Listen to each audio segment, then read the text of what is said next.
SiriusXM is back, and basketball icon Icon! Jackson is at the table. All that means is every I'm time. old, you know that. And yet, still going stronger than pretty much everyone here. Thank you, dear. Well, the Cavaliers just made the Derrick Rose signing official, and what a long, strange trip it has been.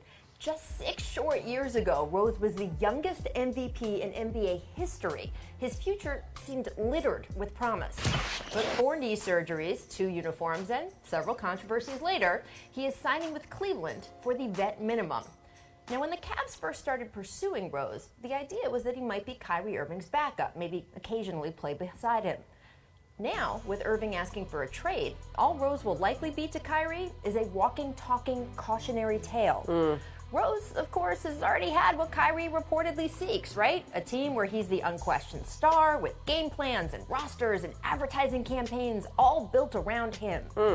But Rose has also had the heartbreak and disappointment that comes when those increased expectations come crashing down. And yeah, some of that was due to injury, but that's what happens when you're the solo superstar. Your injuries wound the entire franchise. Right. Kyrie's had his own injury issues, but when he was hurt, say, off and on through the 2015 playoffs, he had a teammate who still powered the organization to the finals. He likely won't have that where he lands next, but hey, sometimes those are lessons you have to actually go through personally to learn. Rose has certainly been through it, all of it, not just in Chicago, but also in New York. His numbers as a Knick last season, those are the best he's put up in 5 years, and his health was also better than it's been, although he did need a knee scope in April. There was also the completely bizarre vanishing act that he pulled in January. Really, there is never an excuse for a pro athlete to just show up for a game, not show up, not tell anyone. But the Knicks were so dysfunctional as a group last season, Frank Isola can remember that too, a lack of accountability rising all the way up through ownership. If I'm Cleveland, I'm comfortable letting him move on from that. I certainly can't imagine Rose would ever pull something like that on a Cavaliers team that had LeBron James on it. And maybe, in some way, unlike Kyrie, that kind of relationship is what Rose wants right now more than anything. He's had the giant billboards. He's come out of the tunnel last for introductions. Now he is looking for something else. Here's hoping he finds it. So, Jackie, what do you think? Do you think that the Rose signing is going to be good for him? And moreover, is it going to be good for the Cavaliers? I do. We're talking about the veterans minimum. It's crazy. For 1 year. $2.1 million. I just can't believe there wasn't a bigger market for him out there, because through all the dysfunction with the Knicks, I thought Rose had a pretty decent year. He really did. Now, is he the Rose of old? We all know he's not. That's okay. What did Cleveland need most on that team last year? Help off the bench, depth, and in particular, depth at the point guard spot. Now, if you're asking him to be the starter of a conference finals or NBA finals team, we're going to have a different conversation. Well, that's a little bit of the fear of some people in Cleveland, sure, right? You bet. I mean, he did have offers where he would have made more money. The Lakers could have given him $4.2 million. It'd have been $2 million more. But I think it says something that he took this offer from Cleveland, where you go, if you're not going to make a lot, I mean, he's used to making a lot of money. He's used to making superstar money. Remember last year, Frank, when he was talking about, I want the max contract. I mean, some of that is just an expectations game. Like, somebody did not prepare him for the idea that he was going to hit free agency and this would actually be his market. And things happen too with trades and the way the free agent market. It dried up a little. Is he going to Cleveland because they told him you're going to have a chance to start? So now by starting, I play a lot, and then maybe next summer I can get a big deal. Here would be my biggest concern with him being the starting point guard. The last 4 years, starting with this season, 64 games, 66, 51, and 10. He's played into May one time in the last 5 years. And we know when you're on the Cavaliers, they're talking about playing basketball May and into June. So durability is a major issue with Derrick Rose. That's why I would be surprised if they offered him, quote, the starting job, even though they know Kyrie might be on the way out the door. I think that the idea here is to have him be in the rotation, right? As Jackie points out, they were very, very shallow at that position. You don't want Derrick 7 for 17 Rose in the starting lineup with Cleveland with LeBron on the team. That's not going to fly. One of your other ex-charges, Mr. Calderon, as well. No, I mean, it really is Knicks Midwest, I guess. It's funny, too. I guess when they all play with LeBron, they seem to get better. But they did add Jose Calderon, like you mentioned, professional player who, will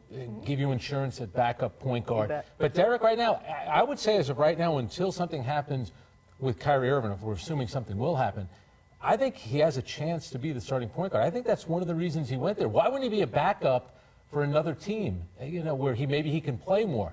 So I think that he knows that he's going to get a lot of minutes next season with Cleveland, maybe as a starter. Well, he says the reason is because he wanted to be on a team that had the chance to go deep in the Yeah. playoffs. And I would tend to believe him only in that because, as I said at the top, he's had all the other stuff. Yeah. He's been the star. He's been the starter. finals, It though. Right. definitely did not work out the way he had planned. So I wouldn't Yeah. be surprised if he is legit about saying this is what I want right And if now. you want to go to the finals, stay east, my friend. Well, that's true. And in Cleveland. And some would say stay with LeBron, but not everybody feels that way. No What a official segue. comment from Kyrie Irving yet. But this Instagram was posted. Take a look at this. He liked a post by Raw Truth. You got the left represents your growth, telling Comfort this is just not going to work out. LeBron did not reply to this. You're very deep there, right? But he did take to Twitter to squash some of the reports that he's beefing with Kyrie, particularly the idea that he would be tempted to beat his personage.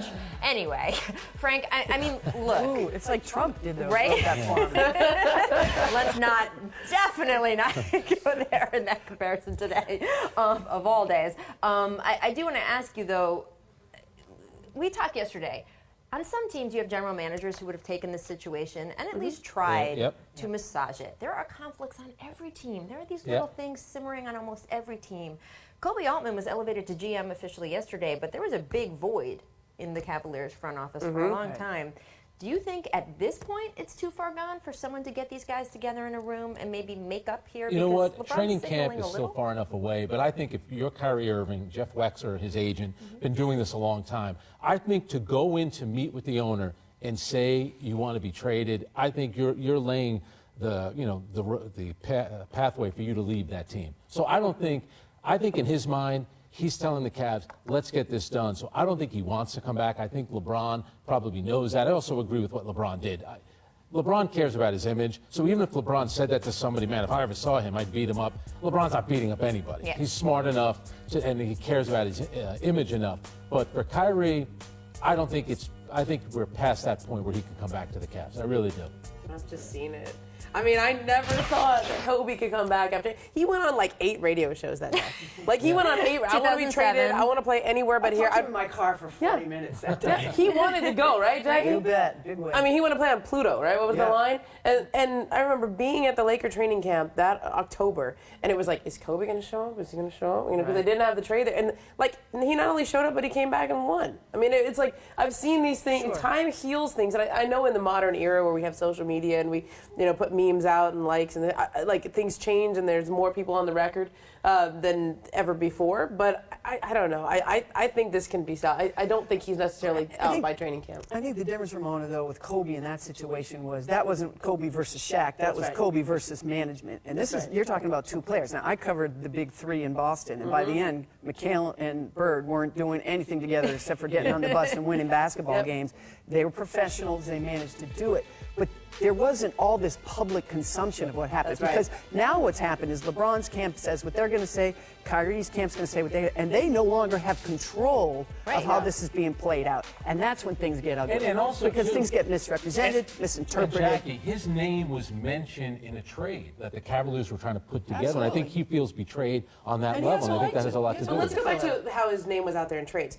Initially, his name was being dangled in trades, but he was being kept abreast. Like, David Griffin was talking to Jeff Wexler and Kyrie Irving. But then when Griffin was fired 3 days before the draft, nobody was then communicating with Kyrie in his camp. And so at some level, he was okay with his name being mentioned in trades as long as he was kept abreast of it. And But that, really, is that really true, though? Think about what you just said. If you think you're the alpha, you think you're one of the best players in the league, you're okay with the idea that maybe your And team's I hit going the to biggest trade shot in you. the history of the franchise. Right. And same thing with Kevin Love, by Right. the way. Kevin Love's name was out Yep. there, too, when you start talking about Jimmy Butler and Paul George and all these moving pieces, who had a very good year. And as we know now, he and LeBron are doing great. They're yeah, no, pals. he's sending But very happy that's still not tweets. over getting traded from Minnesota, right? Never. Right. Well, Never I mean, be over. it's Well, he's more not interesting- over not getting a piece of ownership, but that's a whole other show for another day.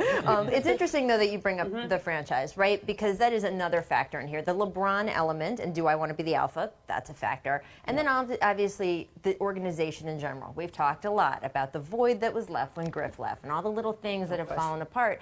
Teammate Richard Jefferson, he weighed in all this. He has that road tripping podcast. It's very good. I recommend it. But you can take a listen to what he had to say in this part about Kyrie and the organization, which was very enlightening here.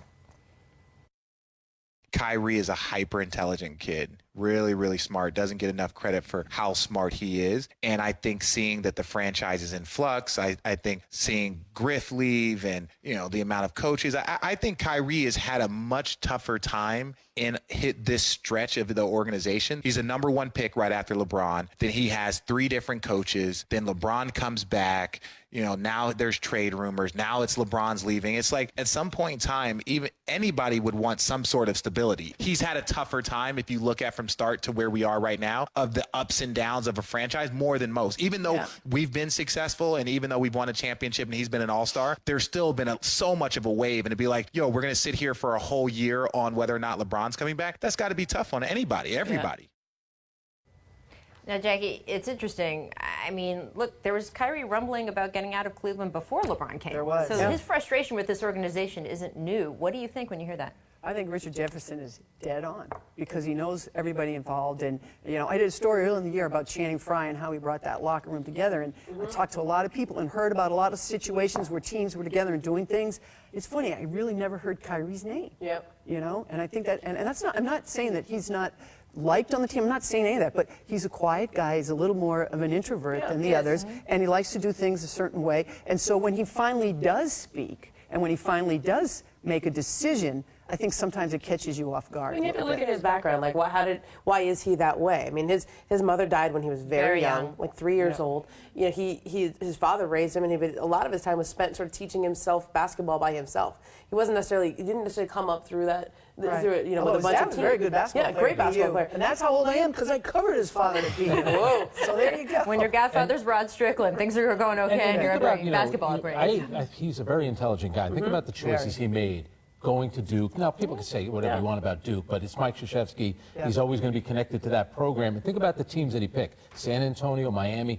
He knows what's going on in Minnesota. And then, of course, the New York thing, which we talked about, is a real estate thing. That's where he grew up. Yeah. Right. I But mean, he's has every right to do what he's doing. Every right. Yeah. He's playing along someone who has completely dictated his career in a way like I've never seen. It's one of the things I admire most about LeBron James, that he has dictated what he's doing. And so Kyrie has learned from the best and is simply now, it's his turn to dictate what's going to happen. It is, and look, he definitely has the right to determine his own work environment. I'm a big believer in that. I wonder if down the road, after he goes through some of the experiences he has yet to come, he's going to look back on this and think, you know what, maybe I should have given it one more year with one of the top 5 players ever, wherever you put him on that list. It's a fair question. And you talk about the breakups, you guys both mentioned some of the breakups of earlier teams. Kobe and Shaq have both come out since and said, hey, you know what? I really regret the way that went down. We could have won a couple more titles. Tracy McGrady has sat at this table and said, I regret leaving Toronto and wanting my own team because we could have won more there. If you care about winning, what you're talking about, he stays in Cleveland one more year because you're going to the finals if everyone's healthy. The only thing I'm going to say, though, in the numbers, we're all seeing the numbers because we've got great stats guys that work for our company, ESPN, about the numbers with Kyrie on the floor, with LeBron, and all the numbers are dismal. His defensive numbers are horrible. But I said this earlier, Frank, we don't really know what it's like for Kyrie Irving because that team is built for LeBron James. So it's wrong to say when LeBron goes off the floor, everybody's numbers plummet. So let's see. I mean, I think it really depends on where Kyrie Irving lands, okay?